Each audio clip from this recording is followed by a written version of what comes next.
हरे कृष्ण। तप्त कांचन गौरांगी राधे वृंदावनेश्वरी वृषभानुसुते देवी प्रणमामि हरिप्रिये। श्रीमद् भगवद गीता संघर्ष में समाधान का शास्त्र है। श्रीमद् भगवद गीता भगवान श्री कृष्ण द्वारा गाया गया गीत है।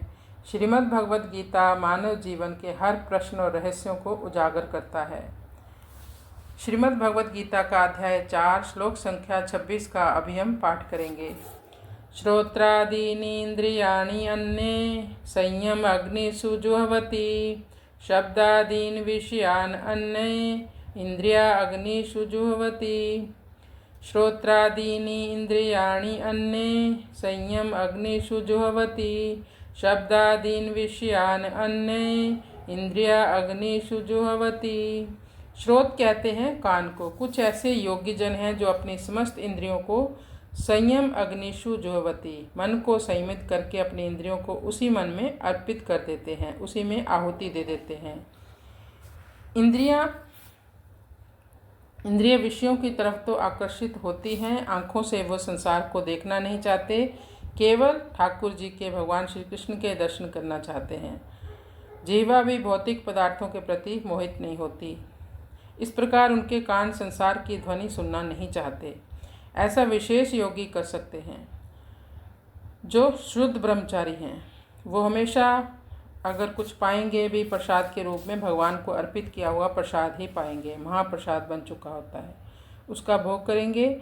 और कान से जब भी सुनेंगे तो हरि कथा सुनेंगे, हरि नाम संकीर्तन या फिर श्रीमद् भगवद गीता का पाठ करेंगे। एक दूसरे प्रकार के योगी होते हैं। वो क्या करते हैं? शब्दादीन विषयान अन्य, एक एक शब्द को, एक एक विषय को अपने कानों के द्वारा अपने भीतर समेट लेते हैं। भौतिक जगत में जितनी भी आपने देखी होगी कितनी कितनी बातें होती हैं, वो सब अपने अंदर तक वो ले जाते हैं। फिर वहाँ उसको मनन करते हैं कि उसने ये क्या बोल दिया, ये क्या, सब चीज़ों का। इसको कहते हैं शब्दादीन विषयान अन्य। इंद्रिया अग्निषु जुह्वति, पहले वाले योगी ने मन को संयमित करके इंद्रियों को मन में अर्पित कर दिया। लेकिन जो गृहस्थ योगी जन हैं, दूसरे प्रकार के योगी जन हैं, वो विषयों का भोग भी करते हैं, कभी कभी साथ ही साथ संयमित भी हो जाते हैं। विषयों से थोड़ा दूरी बनाकर रखते हैं, दूर रहने का प्रयास करते हैं। अब हम इसको थोड़ा सा और समझ लेते हैं। कुछ लोग इंद्रियों को पूरी तरह से दबाने का प्रयास करते हैं, लेकिन कुछ लोग इंद्रियों का उपयोग करते हुए उनमें आसक्त नहीं होते। हमें अपनी इंद्रियों का उपयोग भगवान की सेवा में करना चाहिए ताकि हम इस भौतिक संसार से मुक्ति पा सकें। तो अब हम इसका अनुवाद कर लेते हैं। नैष्ठिक ब्रह्मचारी गण या भगवान का शुद्ध भक्त संयमित मन में कान आदि इंद्रियों को आहुति देते हैं, और गृहस्थ लोग इंद्रिय रूपी अग्नि में शब्द आदि विषय जैसे रूप, रस, गंध, स्पर्श आदि विषयों की आहुति देते हैं। श्रवण करना ही ज्ञान पाने का मूल कारण है। अगर हमारे कान ही अच्छे से काम नहीं करेंगे तो हम भगवान की कथा कैसे सुन पाएंगे, हरिनाम संकीर्तन कैसे सुन पाएंगे।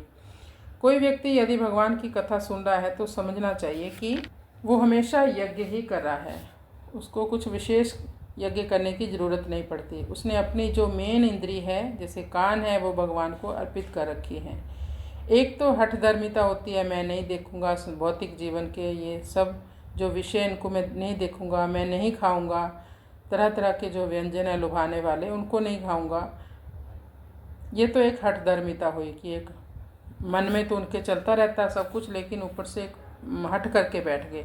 दूसरा है मैं जो भी करूँगा, जो भी मुझसे भगवान कराएंगे, मैं भगवान को अर्पण करते हुए करूँगा, तो उसमें परम आनंद आ जाएगा। हरे कृष्ण कृष्ण कृष्ण हरे हरे, हरे राम राम राम हरे हरे। श्री श्री राधा माधव की जय। श्रीमद् भगवत